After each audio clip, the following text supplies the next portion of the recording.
بسم اللہ الرحمن الرحیم۔ سیرت رسول عربی صلی اللہ علیہ وسلم۔ علامہ نور بخش توکلی علیہ الرحمہ، ادارۃ الاویس، لاہور۔ غزوہ احد۔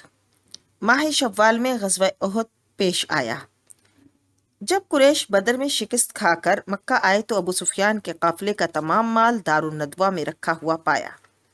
عبداللہ بن ابی ربیعہ اور اکرمہ بن ابی جہل اور صفوان بن امیہ وغیرہ رؤسائے قریش، جن کے باپ، بھائی اور بیٹے جنگ بدر میں قتل ہوئے تھے، ابو سفیان اور دیگر شرکاء کے پاس آ کر کہنے لگے کہ اپنے مال کے نفع سے مدد کرو تاکہ ہم ایک لشکر تیار کریں اور حضرت محمد صلی اللہ علیہ وسلم سے بدلہ لیں۔ سب نے بخوشی منظور کیا، چنانچہ تمام مال فروخت کر دیا گیا اور حسب قرارداد رأس المال مالکوں کو دیا گیا، اور نفع تجہیز لشکر میں یعنی لشکر کی تیاری میں کام آیا۔ اس کے بارے میں یہ آیت کریمہ نازل ہوئی: ان الذین کفروا ينفقون اموالهم لیصدوا عن سبیل اللہ۔ وہ کافر جو خرچ کرتے ہیں اپنا مال تاکہ روکیں وہ اللہ کی راہ سے۔ قریش نے بڑی سرگرمی سے تیاری کی اور قبائل عرب کو بھی دعوت جنگ دی۔ مردوں کے ساتھ عورتوں کی بھی ایک جماعت شامل ہوئی تاکہ ان کو مقتولین بدر کی یاد دلا کر لڑائی پر ابھارتی رہیں۔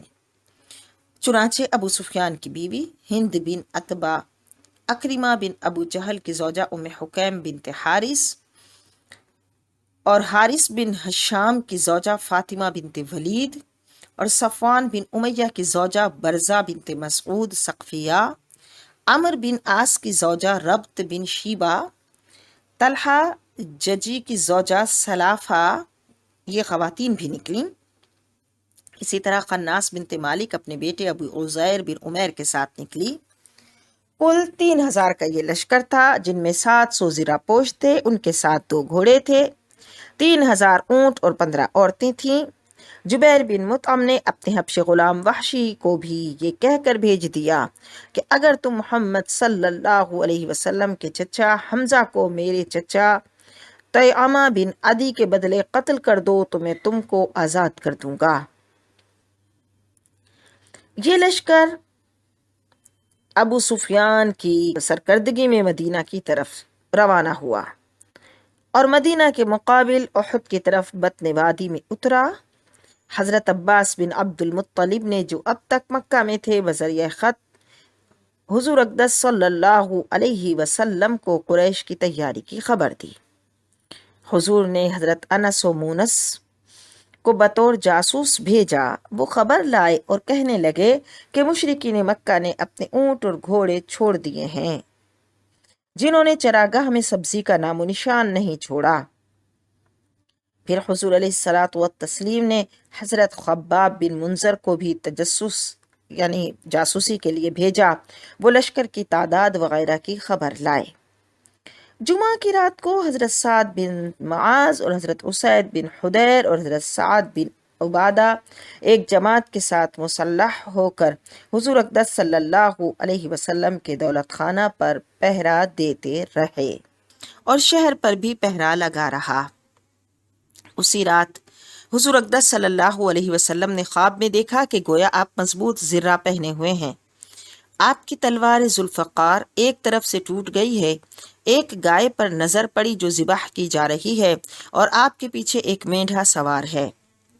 صبح کو آپ نے یہ تعبیر بیان فرمائی کہ مضبوط زرہ مدینہ ہے، تلوار کی شکستگی ذات شریف پر کوئی پریشانی آنی ہے، گائے آپ کے وہ اصحاب ہیں جو شہید ہوں گے، اور مینڈھا القتیبہ ہے جسے اللہ تعالیٰ قتل کرے گا۔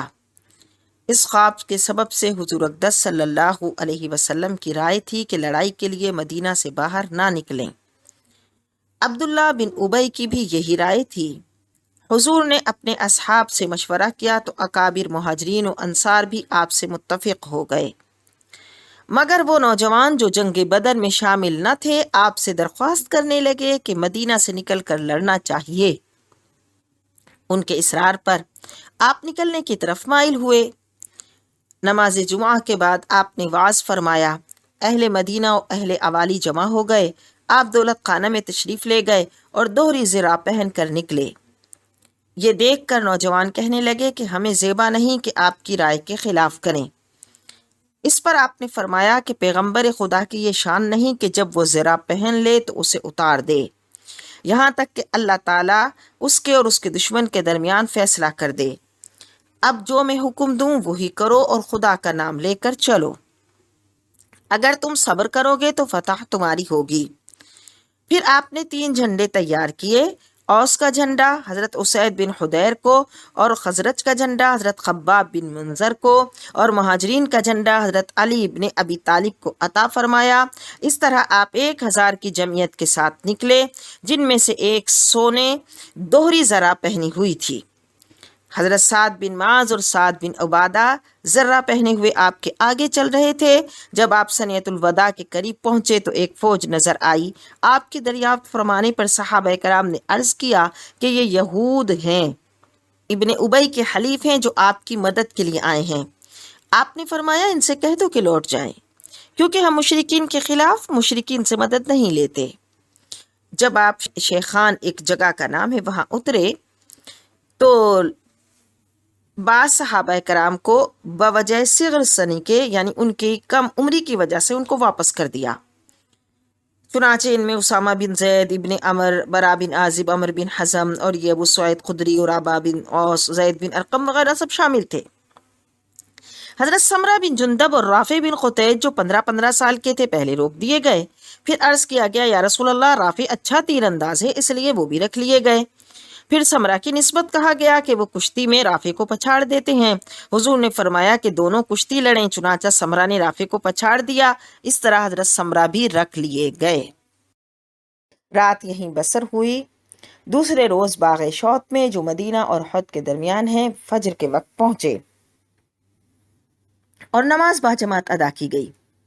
اس جگہ ابن ابی اپنے 300 آدمیوں کو لے کر لشکر اسلام سے علیحدہ ہو گیا اور یہ کہہ کر مدینے کو چلا آیا کہ حضرت نے ان کا کہا مانا، میرا نہ مانا، پھر ہم کس لیے جان دیں۔ جب یہ منافقین واپس ہوئے تو صحابہ کرام کے ایک گروہ نے کہا کہ ہم ان سے قتال کرتے ہیں، اور دوسرے گروہ نے کہا ہم قتال نہیں کرتے کیونکہ یہ مسلمان ہیں۔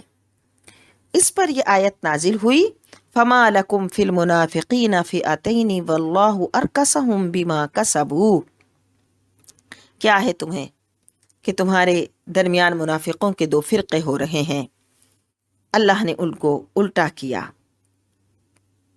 اس سبب سے کہ جو انہوں نے کمایا۔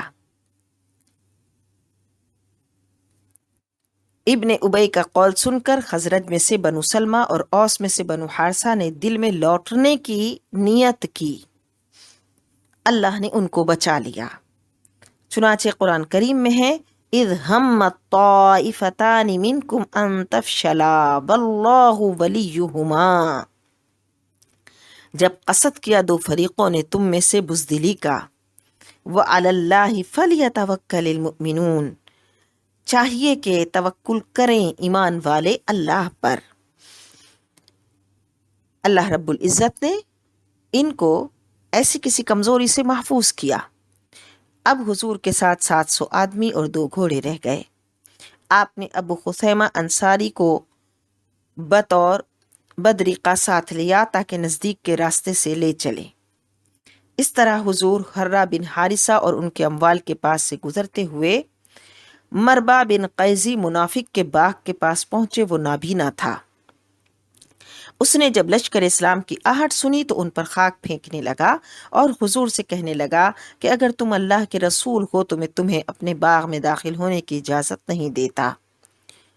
یہ سن کر صحابہ کرام اسے قتل کرنے دوڑے۔ حضور نے فرمایا اسے قتل نہ کرو، یہ آنکھ کا بھی اندھا ہے، دل کا بھی اندھا ہے۔ مگر حضور کے منع کرنے سے پہلے ہی سعد بن زید نے اس پر کمان ماری اور اس کا سر پھاڑ دیا۔ یہاں سے روانہ ہو کر لشکر اسلام 15 شوال یوم شنبہ کو کوہ احد کی شعب یعنی ایک درہ میں پہنچا، پہاڑ کی طرف۔ حضور نے صفوں کو سیدھا کیا، پہاڑ کو پس پشت کیا، اور جو وادی کنات میں ہے اوین اس کو اپنی بائیں طرف رکھا، اس کوہ میں ایک شگاف یا درہ تھا جس میں سے دشمن عقب سے یعنی پیچھے سے مسلمانوں پر حملہ آور ہو سکتا تھا، اس لیے آپ نے اس درہ پر اپنے 50 پیدل تیر انداز مقرر کیے اور حضرت عبداللہ بن جبیر کو ان کا سردار بنایا اور یوں ہدایت کی کہ اگر تم دیکھو کہ پرندے ہم کو اچک لے گئے ہیں تب بھی تم اپنی جگہ نہ چھوڑنا یہاں تک کہ میں تمہارے پاس کسی کو بھیجوں۔ اگر تم دیکھو کہ ہم نے دشمن کو شکست دی ہے اور مال کو پامال کر رہے ہیں تب بھی ایسا ہی کرنا یعنی اپنی جگہ نہ چھوڑنا۔ مشرکین نے بھی جو اوینین میں وادی قنات کے مدینے کی طرف کے کنارے میں اترے ہوئے تھے انہوں نے بھی اپنی صفیں سیدھی کر لیں، چنانچہ انہوں نے سواروں کے میمنہ پر خالد بن ولید کو، میسرہ پر اکرمہ بن ابی جہل کو اور پیدلوں پر صفوان بن امیہ کو مقرر کیا، اور تیر اندازوں پر جو تعداد میں 100 تھے عبداللہ بن ابی ربیعہ کو مقرر کیا اور جھنڈا طلحہ بن ابی طلحہ کو دیا۔ جب حضور اقدس صلی اللہ علیہ وسلم نے دیکھا کہ مشرکین کا جھنڈا بنو عبد الدار کے پاس ہے تو آپ نے لشکر اسلام کا جھنڈا حضرت مصعب بن عمیر بن ہاشم بن عبد مناف بن عبد الدار کو دیا، اور میمنہ پر حضرت زبیر بن عوام اور میسرہ پر حضرت منذر بن عامر کو مقرر فرمایا۔ مشرکین میں سب سے پہلے جو لڑائی لیے نکلا وہ ابو عامر انصاری اوسی تھا، اس کو راہب کہا کرتے تھے، مگر رسول اللہ صلی اللہ علیہ وسلم نے اس کا نام فاسق رکھا۔ زمانے جاہلیت میں وہ قبیلہ اوس کا سردار تھا۔ جب حضور اقدس صلی اللہ علیہ وسلم ہجرت فرما کر تشریف لے گئے تو وہ آپ کی مخالفت کرنے لگا اور مدینے سے نکل کر مکہ چلا گیا۔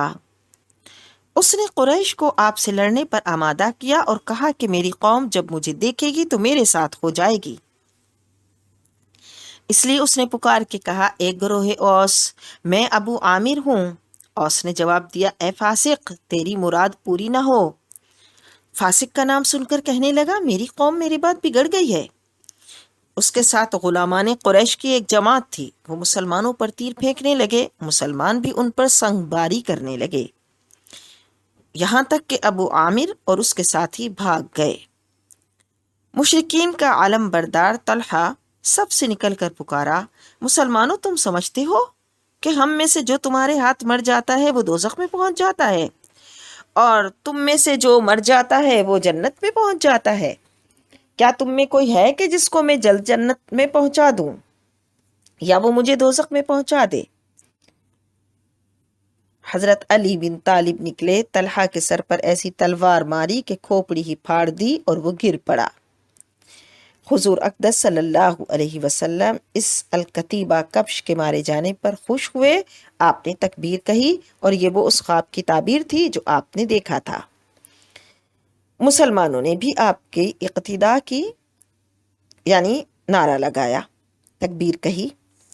طلحہ کے بعد اس کے بھائی عثمان بن ابی طلحہ نے جھنڈا ہاتھ میں لیا، اس کے پیچھے عورتیں اشعار پڑھتی آتی تھیں اور وہ ان کے آگے یہ رجز پڑھتا تھا، بے شک علم برداروں پر واجب ہے کہ نیزہ خون سے سرخ ہو جائے یا ٹوٹ جائے، ان علی اہل اللواء حقا ان تغضب الصعدۃ او تندقا۔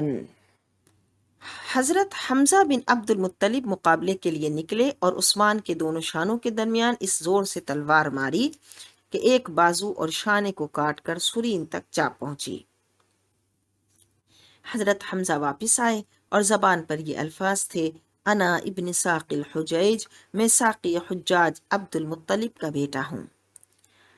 اب میدان کارزار گرم ہوا۔ آپ نبی صلی اللہ علیہ وسلم کے دست مبارک میں ایک تلوار تھی، آپ نے فرمایا، کون ہے جو اس تلوار کو لے کر اس کا حق ادا کر دے؟ یہ سن کر کئی شخص آپ کی طرف بڑھے مگر آپ نے وہ تلوار کسی کو نہ دی۔ ابو دجانہ نے اٹھ کر عرض کی، یا رسول اللہ، اس کا حق کیا ہے؟ آپ نے فرمایا، اس کا حق یہ ہے کہ تو اس کو دشمن پر مارے یہاں تک کہ ٹیڑھی ہو جائے۔ ابو دجانہ نے عرض کی، یا رسول اللہ، میں اس کو اس حق کے ساتھ لیتا ہوں۔ حضور نے ان کو وہ عنایت فرمائی۔ وہ مشہور پہلوان تھے اور لڑائی میں اکڑ کر چلا کرتے تھے۔ جب سرخ رومال سر پر باندھ لیتے تو لوگ سمجھ جاتے تھے کہ لڑیں گے۔ انہوں نے تلوار لے کر عادت کے مطابق سر پر سرخ رومال باندھا اور اکڑتے ہوئے نکلے۔ یہ دیکھ کر حضور اقدس صلی اللہ علیہ وسلم نے فرمایا عام حالات میں یہ چال اللہ کو ناپسند ہے، لیکن میدان جنگ میں اس طرح دشمن کے سامنے اکڑنا اللہ کو پسند ہے۔ چنانچہ حضرت ابو دجانہ صفوں کو چیرتے اور لاشوں پر لاشیں گراتے دامن کوہ میں مشرکین کی عورتوں تک جا پہنچے جو دف پر اشعار گا رہی تھیں، نحن بنات الطارق نمشی علی النمارق ان تقبلوا نعانق او تدبروا نفارق۔ ہم علو شرف میں پروین ستارے ہیں، ہم قالینوں پر چلنے والیاں ہیں، اگر تم آگے بڑھو تو ہم تم سے گلے ملیں گے، پیچھے ہٹو گے تو ہم تم سے جدا ہو جائیں گی۔ حضرت ابو دجانہ نے تلوار اٹھائی کہ ہند بن عتبہ کے سر پر ماریں، پھر اس خیال سے رک گئے کہ اس کا مستحق نہیں ہے کہ رسول اللہ صلی اللہ علیہ وسلم کی تلوار ایک عورت پر ماری جائے، یہ اس تلوار کے لائق نہیں ہے۔ حضرت ابو دجانہ کی طرح حضرت حمزہ اور حضرت علی بھی دشمنوں میں جا گھسے اور صفوں کی صفیں صاف کر دی۔ حضرت امیر حمزہ کو آخر کار وحشی نے، جو بعد میں ایمان لے آئے تھے، شہید کر دیا، اور وحشی اپنا قصہ یوں بیان کرتے ہیں کہ حمزہ نے طعیمہ بن عدی کو بدر میں قتل کر دیا تھا، اس لیے اس کے آقا جبیر بن مطعم نے کہا کہ اگر تو حمزہ کو میرے چچا کے بدلے قتل کر دے تو آزاد ہو جائے گا۔ جب کہتا ہے کہ میں عین احد کے مقابلے میں ایک پہاڑ ہے، اس کے درمیان ایک وادی ہے، وہاں سے جب لوگ نکلے تو میں لوگوں کے ساتھ لڑائی کے لیے نکلا۔ جب لڑائی کے لیے صف بستہ ہوئے تو سبا بن عبد العزا نکلا اور کہا کیا کوئی ہے مبارز، یعنی جو سامنے آ کر مقابلہ کرتا ہے، دو بدو لڑائی کرنے والا۔ یہ سن کر حمزہ بن عبد المطلب اس کی طرف نکلے اور یوں خطاب کیا، اے سبا، کیا تو خدا اور اس کے رسول کے ساتھ جنگ کرتا ہے؟ یہ کہہ کر حمزہ نے اس پر حملہ کیا، پس وہ مردہ ہو گیا ہے۔ وہ کہتے ہیں کہ میں ایک پتھر کے نیچے حمزہ کی طاق میں تھا، جب حمزہ مجھ سے نزدیک ہوا تو میں نے اپنا حربہ اس پر مارا، وہ ان کے نافوں کے درمیان لگا یہاں تک کہ ان کی دونوں رانوں سے نکل گیا، اور یہ اس کا آخری امر تھا۔ جب لوگ واپس آئے تو میں ان کے ساتھ واپس آیا اور میں مکہ میں ٹھہرا یہاں تک کہ اسلام پھیل گیا۔ جب اہل طائف نے رسول اللہ صلی اللہ علیہ وسلم کی طرف اپنے قاصد بھیجے تو مجھ سے کہا گیا کہ آپ علیہ الصلاۃ والسلام قاصدوں کو تکلیف نہیں دیتے، اس لیے میں قاصدوں کے ساتھ نکلا اور رسول اللہ صلی اللہ علیہ وسلم کی خدمت میں حاضر ہوا۔ جب آپ نے مجھے دیکھا تو پوچھا کیا تو وحشی ہے؟ میں نے کہا ہاں۔ آپ نے دریافت فرمایا کیا تو نے حمزہ کو قتل کیا؟ میں نے کہا ایسا ہی ہوا جیسا کہ آپ کو خبر پہنچی ہے۔ آپ نے فرمایا تو میرے سامنے نہ آیا کر، بس میں چلا گیا۔ جب حضور اقدس علیہ الصلاۃ والسلام کا ظاہری وصال ہوا تو مسلمہ بن کذاب ظاہر ہوا۔ میں نے کہا کہ میں مسلمہ کی طرف ضرور نکلوں گا، شاید میں اسے مار ڈالوں اور اس طرح قتل حمزہ کی مکافات کر دوں، اس لیے میں لوگوں کے ساتھ نکلا۔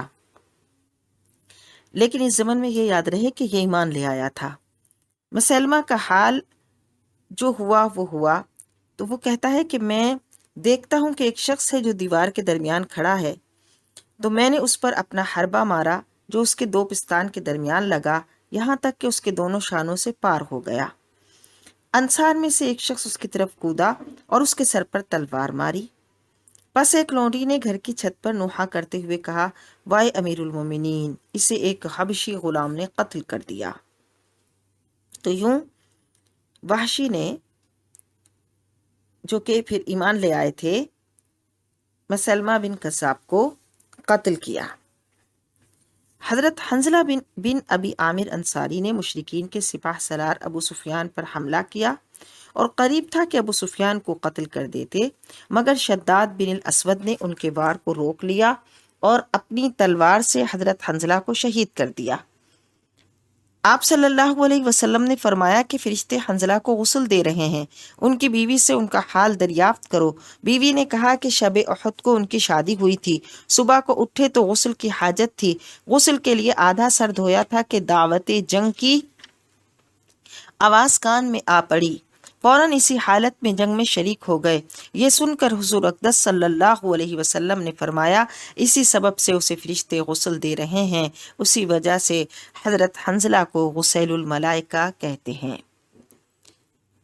بہادران اسلام نے خوب داد شجاعت دی، مشرکین کے پاؤں اکھڑ گئے۔ عثمان بن ابی طلحہ کے بعد ان کے علم بردار ابو سعید بن ابی طلحہ، مصافع بن طلحہ، حارث بن طلحہ، کلاب بن طلحہ، جلاس بن طلحہ، ارتاد بن شراحیل، شریح بن قارز اور ابو زید بن عمر کے یکے بعد دیگرے قتل ہو گئے۔ ان کا جھنڈا زمین پر پڑا رہ گیا، کوئی اس کے نزدیک نہیں آتا تھا۔ امرہ بنت القمہ نے اٹھا لیا، جس سے ایک حبشی غلام نے لے لیا۔ قریش اس کے گرد جمع ہو گئے، لڑتے لڑتے اس کے دونوں بازو کٹ گئے، وہ سینے کے بل زمین پر گر پڑا اور جھنڈے کو سینے اور گردن کے درمیان دبا لیا۔ اس حالت میں یہ کہتا ہوا مارا گیا کہ میں نے اپنا فرض ادا کر دیا۔ اس کے بعد کسی کو جھنڈا اٹھانے کی جرأت نہ ہوئی، مشرکین کو شکست ہوئی۔ وہ عورتیں جو دف بجاتی تھیں اب کپڑا چڑھائے، پنڈلیوں کو ننگا کیے پہاڑ پر بھاگی جا رہی تھیں۔ مسلمان قتل و غارت میں مشغول تھے۔ یہ دیکھ کر عینین پر تیر اندازوں نے آپس میں کہا، غنیمت غنیمت، تمہارے اصحاب غالب آ گئے ہیں، اب تم کیا دیکھتے ہو؟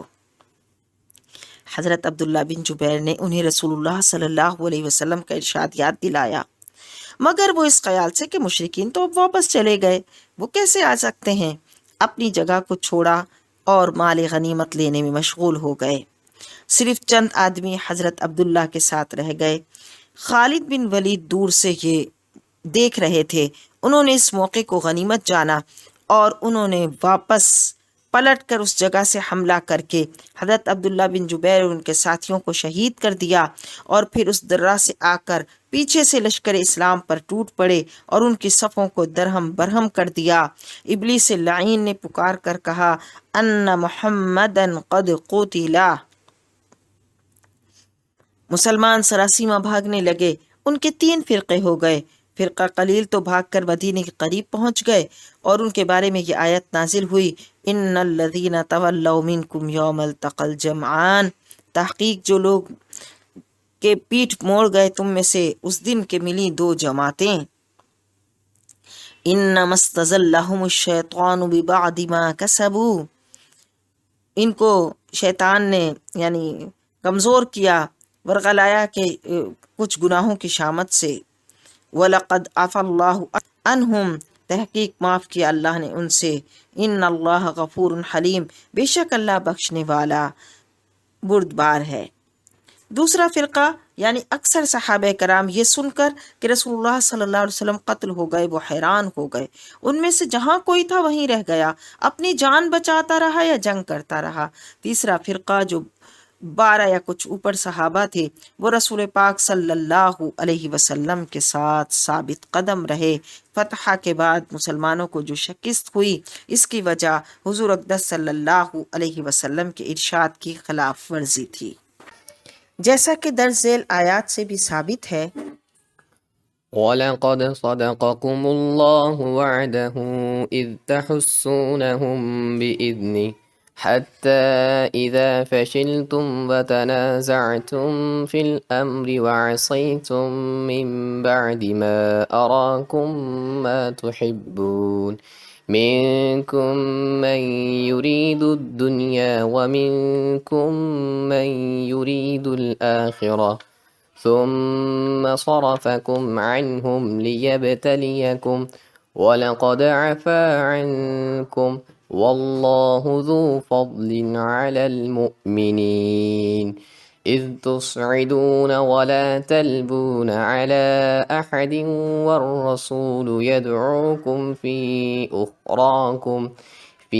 أخراكم فأثابكم غما بغم لكي لا تحزنوا على ما فاتكم ولا ما أصابكم والله خبير بما تعملون۔ اور بے شک اللہ نے تمہیں سچ کر دکھایا اپنا وعدہ کہ جب تم اس کے حکم سے کافروں کو قتل کرتے تھے، یہاں تک کہ جب تم نے بزدلی کی تھی اور حکم میں جھگڑا ڈالا اور نافرمانی کی، بعد اس کے کہ اللہ تمہیں دکھا چکا تمہاری خوشی کی بات، تم میں کوئی دنیا چاہتا تھا اور تم میں کوئی آخرت چاہتا تھا، پھر تمہارا منہ ان سے پھیر دیا کہ تمہیں آزمائے، اور بے شک اس نے تمہیں معاف کر دیا اور اللہ مسلمانوں پر فضل کرتا ہے۔ خالد بن ولید کے حملے پر مسلمانوں میں جو لوٹنے میں مشغول تھے ایسی ابتری پھیلی اور سراسیمگی پھیلی کہ اپنے بیگانے میں تمیز نہ رہی۔ چنانچہ حضرت حذیفہ کے والد حضرت یمان کو مسلمانوں نے شہید کر دیا۔ آپ صلی اللہ علیہ وسلم کی شہادت کی آواز نے بڑے بڑے بہادروں کو بدحواس کر دیا تھا۔ حضرت انس بن مالک کا بیان ہے کہ میرے چچا حضرت انس ابن نضر جنگ بدر میں حاضر نہ تھے۔ وہ رسول اللہ صلی اللہ علیہ وسلم کی خدمت میں حاضر ہو کر عرض کرنے لگے، یا رسول اللہ، میں پہلے قتال میں کہ آپ نے بذات خود مشرکین سے کیا تو میں حاضر نہ تھا۔ اگر خدا مجھے مشرکین کے قتال میں حاضر کرے تو دیکھیے گا کہ میں کیا کرتا ہوں۔ جب احد کا دن آیا اور مسلمانوں نے شکست کھائی تو کہا، یا اللہ، میں عذر چاہتا ہوں تیرے آگے اس سے جو ان لوگوں نے کیا، اور بیزار ہوں تیرے آگے اس سے جو ان لوگوں نے کیا، یعنی مشرکوں نے۔ پھر لڑائی کے لیے آئے، حضرت سعد بن معاذ ان کو ملے۔ ابن نضر نے کہا، سعد، میں بہشت چاہتا ہوں اور نضر کے رب کی قسم کہ میں احد کی طرف سے اس کی خوشبو پاتا ہوں۔ سعد نے کہا کہ یا رسول اللہ، میں وہ نہ کر سکا جو ابن نضر نے کیا۔ انس بن مالک کا قول ہے کہ ہم نے ابن نضر پر اسی سے کچھ اور تلوار و نیزہ تیر کے زخم پائے اور وہ شہید تھے۔ مشرکین نے ان کو مسلح کر دیا تھا، ان کو فقط ان کی بہن نے انگلیوں کے پوروں سے پہچانا۔ چنانچہ جب ابن نضر نے شہادت کا مرتبہ پایا اور مشرکین نے ان کو مسلح کر دیا اور ایسی ان کا جسم کی حالت ہو گئی کہ ان کی بہن نے ان کو انگلیوں کے پوروں سے پہچانا، تو راوی کہتے ہیں کہ ہم گمان کرتے تھے کہ یہ آیت ابن نضر اور اس کی مثل دوسروں کے حق میں نازل ہوئی۔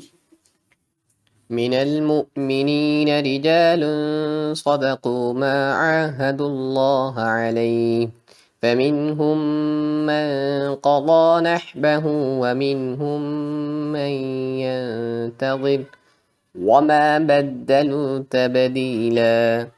اور مسلمانوں میں کچھ مرد وہ ہیں جنہوں نے سچا کر دیا وہ عہد جو اللہ سے کیا تھا، تو ان میں کوئی اپنی منت پوری کر چکا اور کوئی راہ دیکھ رہا ہے اور وہ ذرا نہ بدلے۔ تو یہ بھی وہ حضرات ہیں کہ جن کی تعریف کو قرآن نے اتنی شاندار انداز میں بیان فرمایا۔ ابن اسحاق کی روایت ہے کہ حضرت ابن نضر نے راستے مہاجرین و انصار کی ایک جماعت کو دیکھا جس میں حضرت فاروق و طلحہ بن عبید اللہ بھی تھے۔ وہ مایوس ہو کر بیٹھے رہے۔ ابن نضر نے ان سے پوچھا کہ کیوں بیٹھ رہے ہو؟ انہوں نے جواب دیا کہ رسول اللہ صلی اللہ علیہ وسلم شہادت پا چکے ہیں۔ ابن نضر نے کہا، تو حضور کے بعد تم زندہ رہ کر کیا کرو گے؟ تم بھی اسی طرح اس دین پر شہید ہو جاؤ۔ پھر ابن نضر نے جنگ کی اور شہید ہو گئے۔ حضرت ابن نضر کی طرح ثابت بن دحدہ آئے اور انصار سے خطاب کیا، اے گروہ انصار، اگر حضرت محمد صلی اللہ علیہ وسلم شہید ہو چکے تو اللہ تو زندہ ہے، تم اپنے دین کے لیے لڑو۔ یہ کہہ کر انہوں نے چند انصار کے ساتھ خالد بن ولید کی فوج پر حملہ کیا، مگر خالد بن ولید نے ان کو شہید کر دیا۔ آپ صلی اللہ علیہ وسلم کے قتل کی افواہ اور مسلمانوں کی نظروں سے غائب ہونے کے بعد سب سے پہلے حضرت کعب بن مالک انصاری نے حضور کو پہچانا۔ سر مبارک پر مغفر تھا، نیچے سے آپ کی آنکھیں چمک رہی تھیں۔ حضرت کعب نے زور سے کہا، مسلمانوں، تم کو بشارت ہو، رسول اللہ صلی اللہ علیہ وسلم یہ ہیں۔ یہ سن کر ایک جماعت حاضر خدمت ہوئی اور آپ اور حضرت ابوبکر صدیق، عمر فاروق، علی المرتضی، طلحہ بن عبید اللہ، زبیر بن العوام اور حارث بن سما وغیرہ کے ساتھ شام کی طرف متوجہ ہوئے تاکہ اپنی باقی اصحاب کا حال دیکھیں۔ اب کفار نے بھی سب طرف سے ہٹ کر اسی رخ پر زور دیا۔ وہ بار بار جم کر یعنی ایک ساتھ مل کر حملہ کرتے، ہجوم کی صورت میں حملہ آور ہوتے تھے۔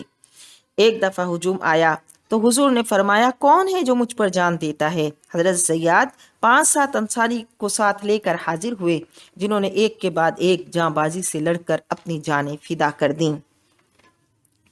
عتبہ بن ابی وقاص نے پتھر مار کر حضور کا دانت مبارک یعنی رباعیہ یمنا سفلا شہید کر دیا، جس سے نیچے کا ہونٹ مبارک زخمی ہو گیا۔ ابن قمالعین نے چہرہ مبارک ایسا زخمی کیا کہ خود کے 2 حلقے رخسار مبارک میں گھس گئے اور آپ ان گڑھوں میں سے ایک گڑھے میں نیچے تشریف لے آئے۔ جو ابو عامر فاسق نے اس غرض سے کھودے تھے کہ مسلمان بے علمی میں ان میں گر پڑے۔ اس حالت میں حضور فرما رہے تھے کیف یفلح قوم شجوا انبیاءہم، وہ قوم کیا فلاح پا سکتی ہے جس نے اپنے پیغمبر کو زخمی کر دیا۔ اس پر یہ آیت نازل ہوئی۔ ليس لك من الأمر شيء أو يتوب عليهم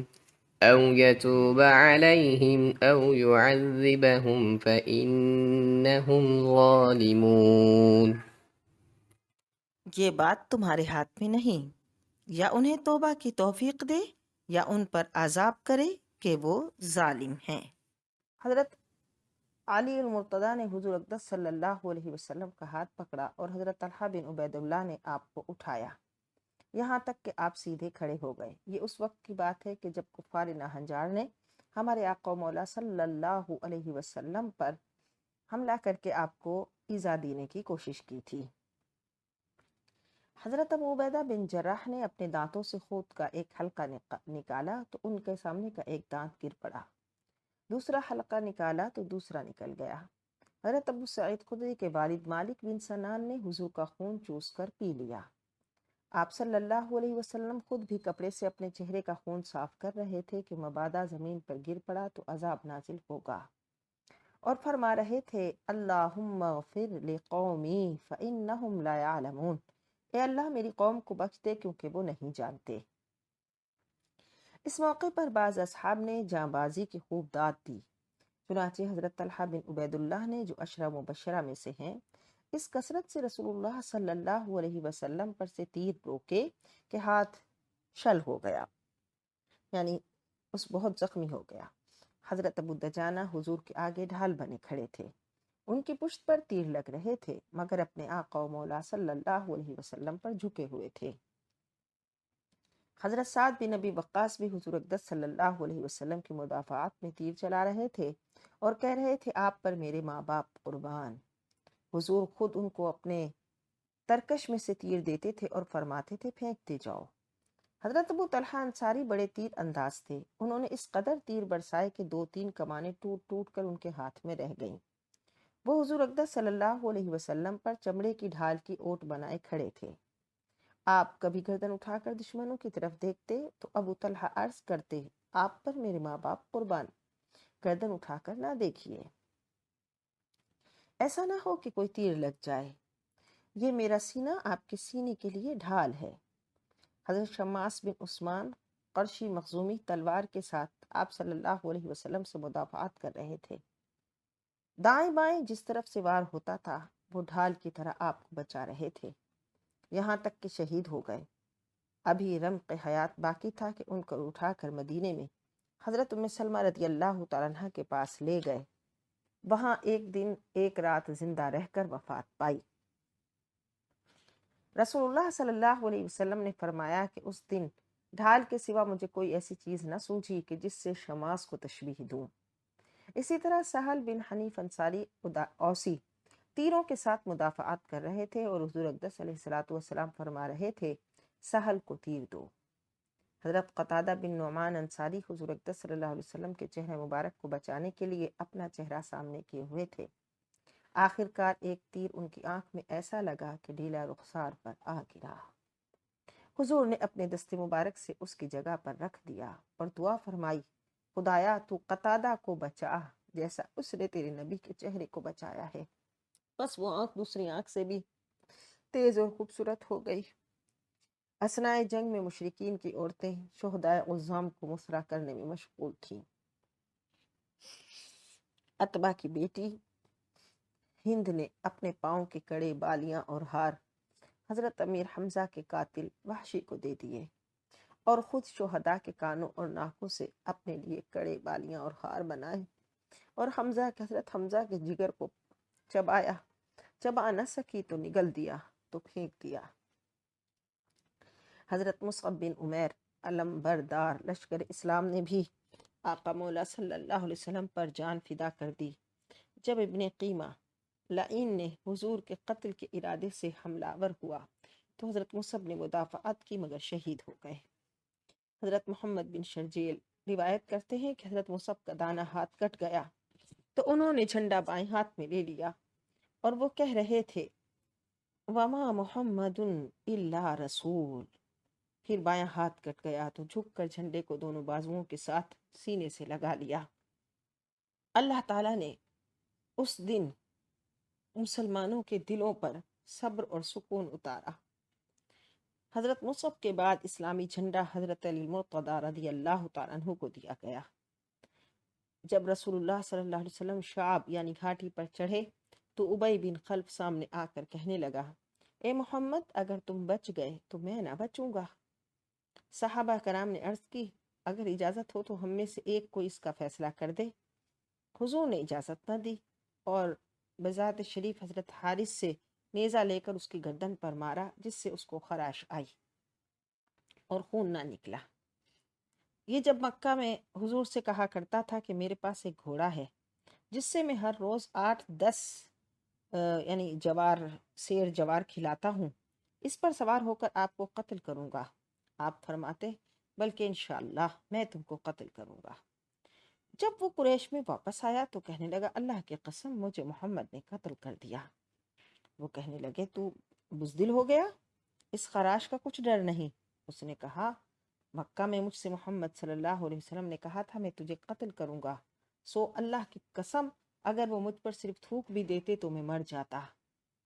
چنانچہ قریش اس دشمن خدا کو مکہ کی طرف لے جا رہے تھے اور یہ تکلیف سے اتنا چیختا تھا اور شدت سے گڑگڑاتا تھا کہ اگر کہتا تھا کہ اگر یہ میری تکلیف سارے لوگوں کو بھی تقسیم کر دی جائے تو وہ اس سے زیادہ اس کی شدت کو یعنی میں ان سے زیادہ اس شدت کو محسوس کر رہا ہوں، اتنی شدت ہے۔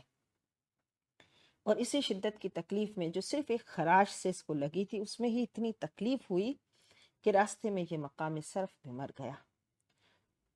ادھر جب ہمارے آقا صلی اللہ علیہ وسلم شعاب یعنی گھاٹی پہاڑ کی گھاٹی کے دھانے پر پہنچے تو حضرت علی مرتضیٰ نے اپنی ڈھال سے آپ پانی بھر کر لائے تاکہ حضور پئیں، مگر آپ نے اس میں بو پائی اور نہ پیا۔ حضرت علی نے پھر اس پانی سے حضور کے چہرے سے خون دھویا اور سر مبارک پر گرایا۔ اس وقت حضور اقدس صلی اللہ علیہ وسلم نے فرمایا اشتدت غضب اللہ علی من دم وجہ نبیہ۔ مشرکین اب تک تعاقب میں تھے، چنانچہ جب آپ اصحاب یعنی جو آپ کے ساتھ اصحاب تھے ان کے ساتھ شعاب میں تھے تو ان کے سواروں کا ایک دستہ خالد بن ولید رضی اللہ تعالیٰ عنہ کے ساتھ پہاڑ پر چڑھا۔ آپ نے فرمایا خدایا یہ ہم پر غالب نہ آئیں۔ بس حضرت عمر فاروق اور مہاجرین کی ایک جماعت نے قتال کیا یہاں تک کہ ان کو پہاڑ سے اتار دیا۔ یہاں رسول اللہ صلی اللہ علیہ وسلم ایک چٹان پر چڑھے تو آپ نے چونکہ ڈبل زرا پہنی ہوئی تھی اس کے سبب سے آپ اوپر تشریف نہ لے جا سکے، تو یہ دیکھ کر حضرت طلحہ آپ کے نیچے بیٹھ گئے، آپ ان کی پشت پر تشریف لے گئے۔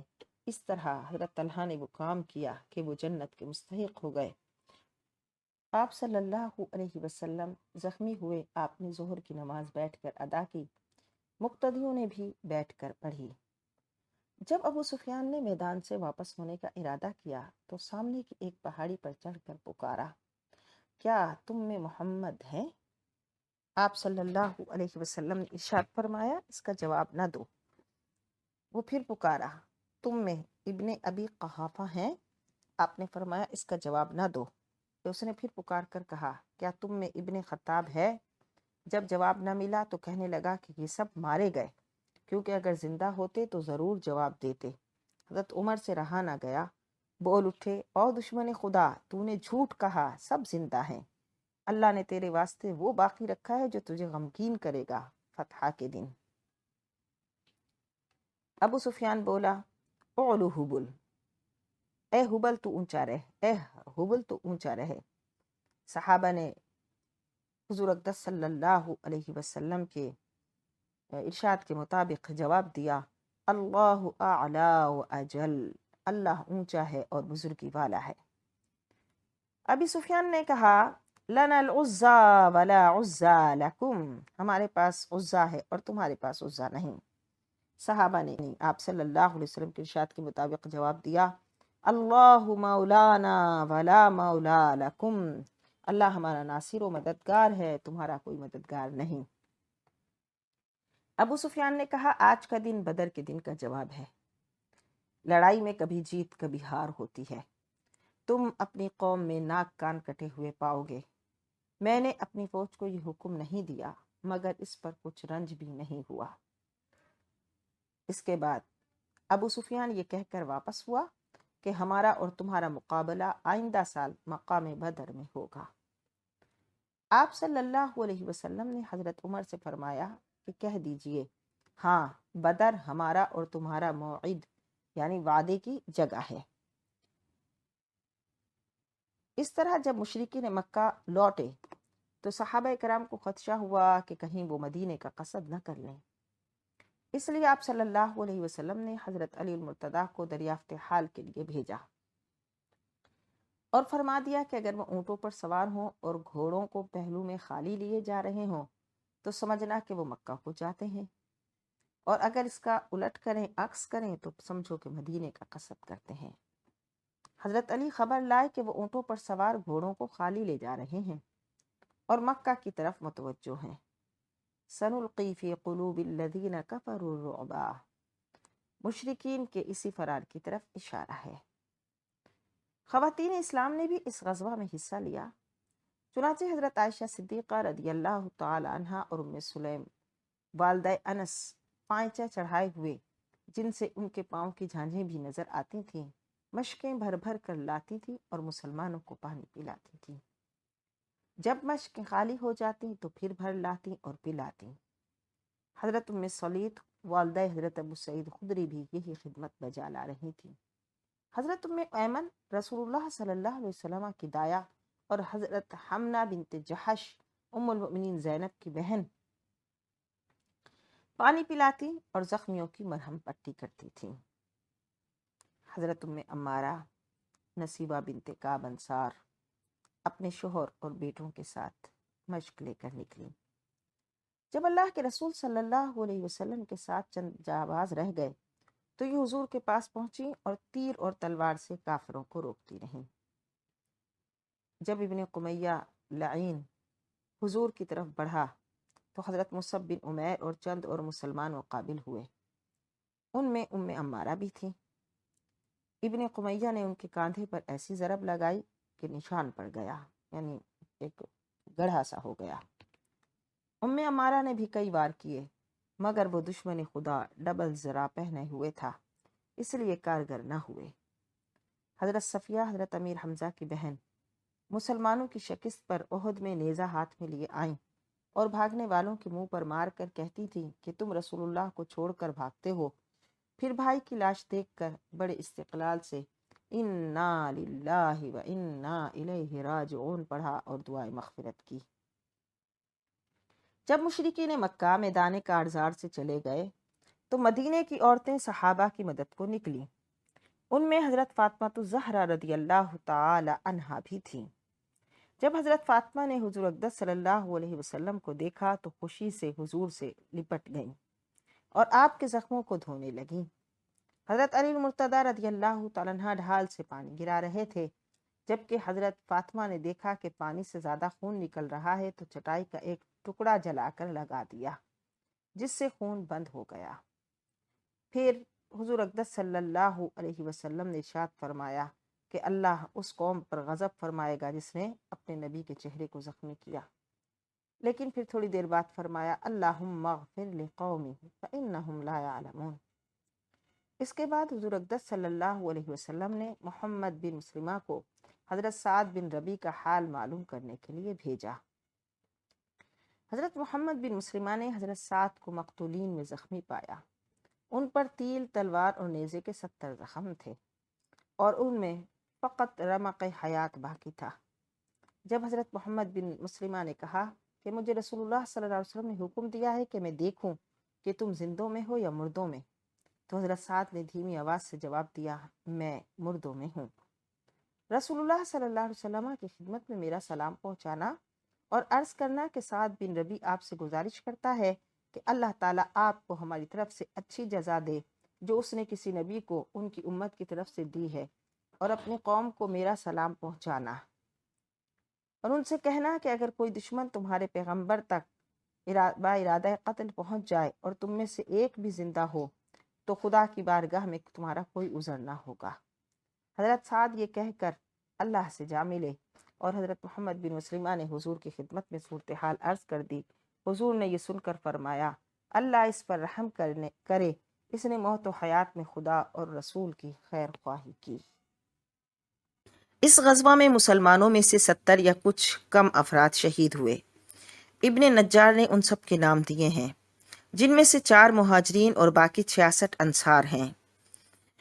جنگ کے اختتام پر آپ علیہ الصلاۃ والتسلیم شہدائے کرام کی لاشوں پر تشریف لے گئے۔ حضرت امیر حمزہ رضی اللہ تعالیٰ عنہ کی لاش مبارک کو دیکھ کر فرمایا کہ ایسا دردناک منظر میری نظر سے کبھی نہیں گزرا۔ حضرت حمزہ رضی اللہ تعالی عنہ 7 آسمانوں میں شیر خدا اور شیر رسول لکھے گئے۔ پھر تمام کی لاشوں پر نظر ڈالتے ہوئے فرمایا انا شہید علی ہؤلاء یوم القیامہ، میں قیامت کے دن ان کا شفیع ہوں۔ اس کے بعد حکم دیا کہ ان کی تدفین کر دی جائے، لیکن کپڑے کی قلت کا یہ عالم تھا کہ عموماً 2 3 کو ملا کر ایک ہی کپڑے میں ایک ہی قبر میں دفن کر دیا گیا۔ جس کو قرآن زیادہ یاد ہوتا اس کو مقدم کیا جاتا، اور ان شہداء پر اس وقت نماز جنازہ نہ پڑھی گئی بلکہ بے غسل اسی طرح خون میں لتھڑے ہوئے وہ دفن کر دیے گئے، رضی اللہ تعالی عنہم اجمعین۔ سید الشہداء امیر حمزہ رضی اللہ تعالیٰ عنہ کو ایک چادر میں دفن کیا گیا، مگر چادر مختصر تھی۔ اگر منہ ڈھانپتے تو قدم ننگے رہتے، قدموں کو چھپاتے تو منہ کھل جاتا۔ آپ علیہ الصلوۃ والسلام نے ارشاد فرمایا کہ منہ ڈھانپ دو اور قدموں پر حرمل ڈال دو، چنانچہ ایسے ہی کیا گیا۔ حرمل ایک قسم کی گھاس ہے۔ حضرت مصعب بن عمیر جب شہید ہوئے تو ان کے پاس صرف ایک چھوٹی چادر تھی، اس سے سر ڈھانپتے تو پاؤں ننگے رہتے اور پاؤں چھپاتے تو سر ننگا رہتا۔ آپ صلی اللہ علیہ وسلم کے ارشاد سے سر مبارک ڈھانپ دیا گیا اور پاؤں ازغر گھاس سے چھپا دیے گئے۔ حضرت وہب بن قابوس مزنی اور ان کا بھتیجا حارث بن عتبہ بکریاں چراتے مدینے میں آئے۔ جب معلوم ہوا کہ رسول اللہ صلی اللہ علیہ وسلم غزوہ احد پر تشریف لے گئے ہیں تو اسلام لا کر حاضر خدمت ہوئے۔ خالد و اکرمہ کے حملے کے وقت حضرت وہاب بڑی بہادری سے لڑے۔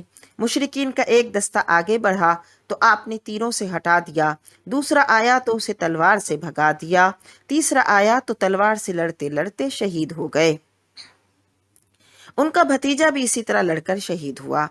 مشرکین نے حضرت وہب کو بری طرح مسلح کر دیا تھا۔ رسول اللہ صلی اللہ علیہ وسلم اگرچہ زخموں سے نڈھال تھے مگر دونوں لاشوں پر کھڑے رہے اور حضرت وہب کی طرف اشارہ کرتے ہوئے فرمایا رضی اللہ عنک فانی عنک راض، اللہ تجھ سے راضی ہو، میں تو تجھ سے راضی ہوں۔ حضرت وہب کو لحد میں رکھا گیا تو حضور اقدس صلی اللہ علیہ وسلم نے ان کا سر انہی کی چادر سے چھپا دیا، مگر وہ چادر ان کی نصف پنڈلی تک پہنچی، اس لیے حضور کے ارشاد سے پاؤں پر حرمل ڈال دی گئی۔ حضرت عمر فاروق اور حضرت سعد بن ابی وقاص تمنا کیا کرتے تھے کہ کاش ہم اللہ تعالیٰ سے مزنی کے حال میں ملیں۔ حضرت عبداللہ بن عمرو بن حزام کا جنازہ اٹھایا گیا تو آپ صلی اللہ علیہ وسلم نے ایک رونے والی عورت کی آواز سنی اور دریافت فرمایا کہ یہ کون ہے؟ عرض کیا گیا کہ مقتول کی بہن یا پھوپھی ہے۔ فرمایا کیوں روتی ہے؟ یا فرمایا کہ نہ روئے کیونکہ جنازہ اٹھنے تک فرشتے اسے اپنے بازوؤں سے سایہ کرتے رہے۔ حضرت جابر بن عبداللہ رضی اللہ تعالیٰ عنہ سے روایت ہے کہ آپ صلی اللہ علیہ وسلم مجھ سے ملے۔ فرمایا کہ تو غمگین کیوں ہے؟ میں نے عرض کی یا رسول اللہ، میرا باپ احد کے دن شہید ہو گیا اور قرض اور بہت سا اہل و عیال چھوڑ گیا۔ آپ نے فرمایا کہ میں تجھے بشارت نہ دوں کہ تیرے باپ کی ملاقات خدا سے کس طرح ہوئی ہے؟ اللہ تعالیٰ نے کبھی شہدائے احد سے بے پردہ کلام نہیں کیا مگر تیرے باپ سے روبرو کلام کیا اور کہا کہ مجھ سے مانگ کہ تجھے کیا عطا کروں۔ تیرے باپ نے کہا اے پروردگار، تو مجھے دنیاوی حیات عطا کر تاکہ میں دوبارہ تیری راہ میں شہید ہو جاؤں۔ اللہ رب العزت نے کہا میری طرف سے وعدہ ہو چکا ہے کہ اب وہ دنیا کی طرف نہ لوٹیں گے۔ پس یہ آیت کریمہ نازل ہوئی وَلَا تَحْسَبَنَّ الَّذِينَ قُتِلُوا فِي سَبِيلِ اللَّهِ أَمْوَاتًا۔ حضرت عبداللہ بن عمر بن حزام بھی ایک چادر میں دفن کیے گئے اور پاؤں ہرمل گھاس سے چھپا دیے گئے۔ حضرت عبداللہ بن جبیر تیر اندازوں کے امیر تھے۔ جب ان کے ساتھ صرف چند آدمی رہ گئے تو مشرکین نے ان پر حملہ کیا۔ وہ سب شہید ہو گئے مگر اپنی جگہ کو نہ چھوڑا۔ حضرت عبداللہ پہلے دشمنوں پر تیر پھینکتے رہے، جب تیر ختم ہو گئے تو نیزے سے کام لینے لگے، جب نیزہ بھی ٹوٹ گیا تو تلوار سے لڑتے رہے یہاں تک کہ شہید ہو گئے۔ کفار نے آپ کو بری طرح مسلح کر دیا تھا۔ آپ کے بھائی حضرت خوات بن جبیر نے کمانوں سے گڑھا کھود کر آپ کو دفن کر دیا۔ حضرت عمر بن جمح لنگڑے تھے۔ ان سے کہا گیا کہ آپ معذور ہیں، آپ پر جہاد فرض نہیں، مگر وہ مسلح ہو کر نکلے اور کہنے لگے مجھے امید ہے کہ میں اسی طرح بہشت میں ٹہلا کروں گا۔ پھر قبلہ رو ہو کر دعا کی، اللہ مجھے شہادت نصیب کر اور اپنے اہل کی طرف محروم واپس نہ لا۔ چنانچہ احد میں شہید ہو گئے۔ اثنائے جنگ میں ایک مسلمان کھڑا ہو کر کھجوریں کھا رہا تھا۔ اس نے رسول اللہ صلی اللہ علیہ وسلم سے پوچھا اگر میں مارا گیا تو کہاں ہوں گا؟ آپ نے فرمایا بہشت میں۔ یہ سن کر اس نے کھجوریں ہاتھ سے پھینک دی اور لڑتا ہوا شہید ہو گیا۔ شہدائے کرام کی تدفین کے بعد آپ علیہ الصلوۃ والتسلیم مدینے کو واپس آئے۔ راستے میں کچھ عورتیں اپنے اہل و اقارب کا حال دریافت کرتی تھیں۔ حضور بتاتے جاتے تھے آپ بنو دینار کی ایک عورت کے برابر سے گزرے جس کا شوہر اور بھائی اور باپ احد میں شہید ہو گئے تھے۔ لوگوں نے اسے تینوں شہادتوں کی خبر دی تو اس نے کچھ پرواہ نہ کی اور پوچھا کہ یہ بتاؤ اللہ کے رسول صلی اللہ علیہ وسلم کیسے ہیں؟ انہوں نے جواب دیا کہ وہ بخیر ہیں۔ کہنے لگی مجھے آنکھوں سے دکھا دو کہ میں آپ کو دیکھ لوں تو مجھے اطمینان ہو جائے۔ چنانچہ آپ علیہ الصلوۃ والتسلیم کی طرف اشارہ کیا گیا۔ اس نے جب حضور کو دیکھا تو پکار اٹھی کل مصیبت بعدک جلال، آپ کے ہوتے ہوئے ہر ایک مصیبت ہے۔ جب آپ علیہ الصلوۃ والسلام انصار کے محلہ بنی عبد الاشہل میں پہنچے تو ان کی عورتوں کو دیکھا کہ اپنے مقتولین پر رو رہی ہیں، آنکھوں میں آنسو تشریف لے آئے۔ زبان مبارک سے نکلا حمزہ فلا بواکی لہو، لیکن حمزہ کے لیے کوئی رونے والیاں نہیں۔ یہ سن کر حضرت سعد بن معاذ ان عورتوں کے پاس گئے اور کہا کہ رسول اللہ صلی اللہ علیہ وسلم کے در دولت پر جا کر حمزہ کے لیے گریا کرو، یعنی رو۔ چنانچہ انہوں نے ایسے ہی کیا۔ حضرت عائشہ فرماتی ہیں کہ ہم بھی ان میں شامل ہو گئے۔ آپ علیہ الصلوۃ والسلام سو گئے اور ہم رو رہے تھے۔ آپ نے جاگ کر نماز عشاء ادا کی، پھر سو گئے۔ پھر آنکھ کھلی تو رونے کی آواز سن کر فرمایا اب تک رو رہی ہو؟ اور پھر رونے والیوں کو رخصت کیا اور ان کے لیے اور ان کے ازواج و اولاد کے لیے دعائے خیر فرمائی۔ لیکن جب صبح ہوئی تو آپ نے نوحہ کرنے سے، گریہ کرنے سے منع فرما دیا، اور اب قیامت تک کسی بھی میت پر گریہ کرنا، نوحہ کرنا منع ہے۔ نہ نوحہ کیا جائے گا، نہ گریہ کیا جائے گا، نہ گریبان چاک کیا جائے گا، نہ رخسار پیٹا جائے گا، اور نہ ہی واویلا کیا جائے گا، بلکہ ان سب چیزوں کو منع کر دیا گیا۔ اب منع کرنے کے بعد جو ایسا کرے گا تو وہ گنہگار ہوگا۔ اس واقعہ سے 8 برس کے بعد ایک روز آپ صلی اللہ علیہ وسلم اس طرف کو نکلے، یعنی شہدائے احد کی جانب، اور شہدائے احد پر نماز جنازہ پڑھی۔ اس کے بعد آپ نے منبر پر رونق افروز ہو کر یہ خطبہ دیا، بے شک میں تمہارے واسطے فرد یعنی پیش رو ہوں، پیش رو پہلے سے ہی اللہ کی بارگاہ میں پہنچنے والا۔ اللہ کی قسم میں اس وقت اپنے حوض کو دیکھ رہا ہوں، بے شک مجھے زمین کے خزانوں کی کنجیاں یا زمین کی کنجیاں عطا کی گئی ہیں۔